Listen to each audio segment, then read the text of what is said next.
Olá, a aula de hoje vou falar sobre projetos. A grande maioria das pessoas que fazem cursos comigo, elas têm uma visão de que se trata de fazer projetos para conseguir recursos, né? E eu que espero conseguir nessa aula curta aqui desmistificar essa ideia, inverter o processo todo e você vê que faz muito mais sentido da forma como eu vou te falar agora.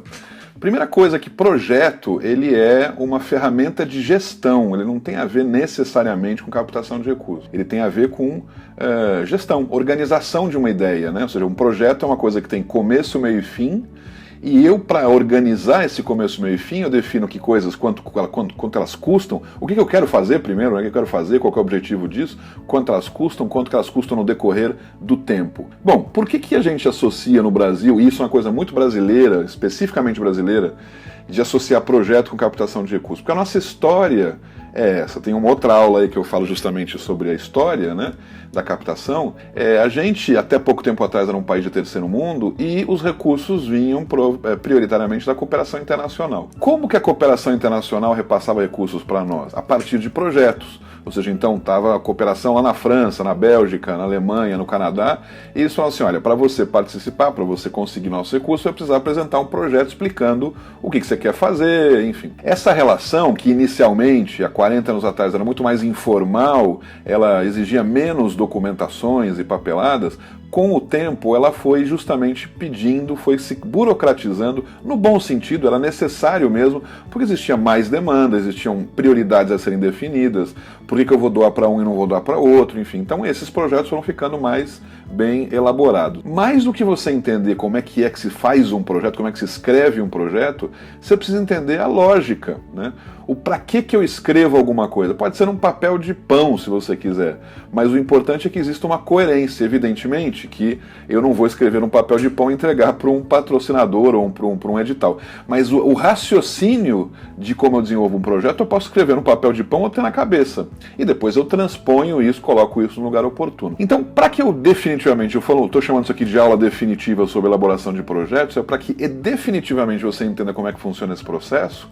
O que você precisa entender é, primeiro, ele independente de edital, porque eu não estou falando aqui de a gente escrever um projeto para alguém, para um edital, para um potencial patrocinador. Escreva projetos e coloque em cima da sua mesa ou na gaveta, porque eles são formas organizadas de eu ter uma ideia de algo que eu quero fazer. Então, primeiro passo é, não vincule isso a editais inicialmente. Depois eu encaixo esses projetos em editais que possam surgir. Mas a pior coisa que você pode fazer, e é o que provavelmente você deve fazer, é o que você acaba fazendo, é escrever em função de editais. O melhor seria o quê? Eu tenho 2, 3 projetos por ano que eu tenho na minha gaveta, na minha mesa, e surgem os editais, eu vejo se eles encaixam ou não. Se não encaixa, eu não gasto minha energia.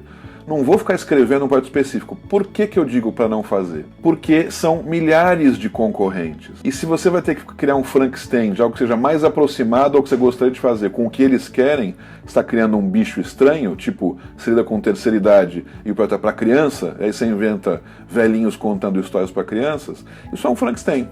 E esse Frankenstein vai concorrer em desigualdade com projetos muito melhores. Eu entendo que você faça isso porque você precisa de dinheiro, mas isso é um problema de desespero que se resolve com a formação, com treinamento, com capacitação, com o jeito certo de fazer.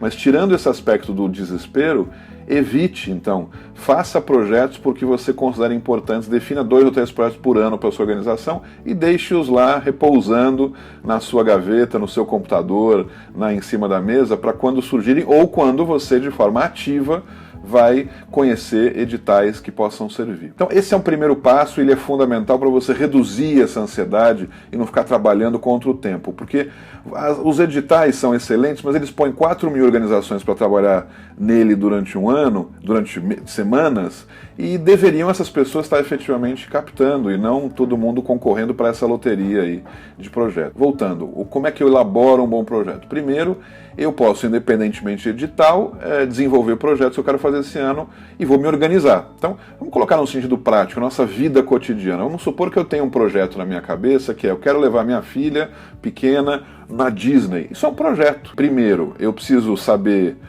Por que eu quero levar? Onde eu quero ir? Quero ir na Disney. Por que eu quero levar? Porque eu vou deixar minha filha feliz. Quanto custa? Custa tanto de ingressos, mais tanto de hospital, mais a passagem, hospital não, de hospedagem. Hospital talvez é bom ter um plano de saúde para isso. Avião, enfim. Esse é o custo. Como é que eu vou cobrar? Bom, olha, se eu for pagar em parcelas, o hotel tem que pagar à vista, mas o hotel em parcelas. Eu organizo isso. Por que eu estou dando esse exemplo? Porque isso é um projeto com começo, meio e fim. Ir para Disney com a minha filha. Começo, meio e fim. Eu vou fazer ele esse ano? Não sei. Eu sei que eu tenho prioridades. Eu primeiro preciso gastar minha energia, meu tempo, ganhando dinheiro para pagar o aluguel, para pagar, enfim, comprar comida, para fazer coisa, pagar a escola da minha filha. Então, eu tenho um projeto, que é ir para Disney, mas eu tenho prioridades. Ah, mas surgiu uma oportunidade aí de você conseguir um dinheiro a mais, que eu fiz um trabalho extra, enfim, ótimo, é um dinheiro a mais. Mas o que eu não posso é priorizar o ida para Disney se eu não consigo dinheiro para o aluguel ou para comida. Eu não posso gastar energia para ida para Disney se eu preciso antes gastar energia para pagar o aluguel. E é o que muita organização faz. Ela gasta semanas preparando-se para um edital, sem ter a garantia de que vai receber e sem ter trabalhado, sem ter buscado recursos para o prioritário, que é os salários, que é o aluguel do escritório, enfim. Eu estou dando esse exemplo para dizer assim, é bom ter projeto, nada contra ter projeto, mas o que está errado é ficar correndo atrás de projeto. É como se surgisse aí, olha, escreva agora uma redação, ou escreva uma tese, e você vai concorrer com outras 4.000 pessoas, a melhor tese ganha uma passagem para Disney. Aí eu vou lá e gasto 3 meses da minha vida escrevendo essa tese, concorrendo com outras 4.000 pessoas para isso. Talvez ganhe, mas bem provável que não. Então eu estou provocando e colocando esses exemplos bem esdrúxulos assim, para a gente entender que, para elaborar projetos, coloque num papel o que você quer fazer. Esse ano eu quero capacitar meus funcionários em inglês. É um projeto. Se eu tiver dinheiro, ótimo. Se eu não tiver, o projeto está lá. Posso jogar para o ano que vem, posso me dedicar. Esse ano eu quero fazer uma reforma no hospital, na ala de crianças, porque está realmente precisando de uma reforma e isso custa a parte. Ok, eu preciso fazer? Preciso. É urgente? É urgente. Tenho dinheiro? Não. Então, primeiro, vou pagar os salários, garantir. Se eu conseguir um dinheiro extra, eu vou fazer isso. Mas são projetos que eu vou colocando na mesa. O que basicamente um projeto deve ter? E aí você vai ter nomenclaturas diferentes de acordo com cada edital, mas todo mundo fala a mesma coisa. O que eu quero fazer? Qual que é o objetivo principal? Quais são os secundários? Já são secundários, mas enfim, às vezes pedem isso.